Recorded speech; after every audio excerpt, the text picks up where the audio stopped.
Ito yung bago kong collection mo, Lods. Guitar effect, guitar gadget. Ano pala ito?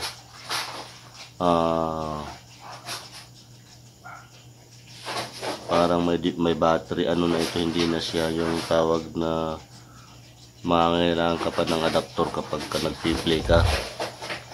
Kasi i-on natin ang power dito. Ayan, i-on natin ang power. I-on natin. Oh. 9 bank.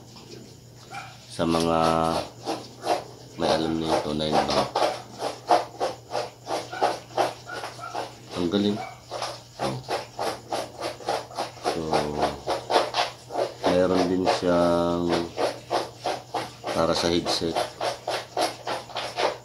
Pwede siya may USB din para sa computer pag magre-record.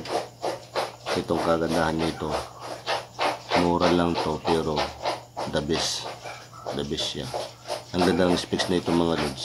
Ayan o. Bank 9 hanggang bank 9 ito. Pero ano na ito, ang kagandahan nito, mayroon na siyang given na patch. Yung mga sikat na mga patch ang nakalagay na dito. Kumbaga mamimili ka na lang. So kung gagawa ka ng sarili mong tunog, pwede rin. Pwede ka rin mag-edit dito. Ganda.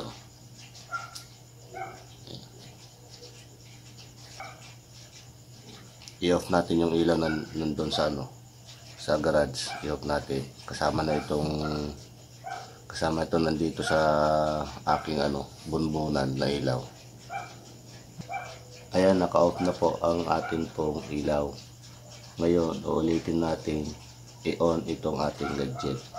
Tingnan nyo. Liwanag oh. Wow. Panalo po. Diba? So, matutuwa lang naman ang people na ito. Ang ganda. Hanggang 9 bank lang ito. So, panalo na. Hindi ka natalo. Swak na swak sa budget. Saka kumbaga pa rolling na kasing ginagawa ko. Bininta ko yung isang gadget. Ibinili ko naman ito. Ito yung kapalit. Kaya walang gasto. Walang gasto. So ayan. Ito ang gift ko sa aking sarili. Ulitin ko.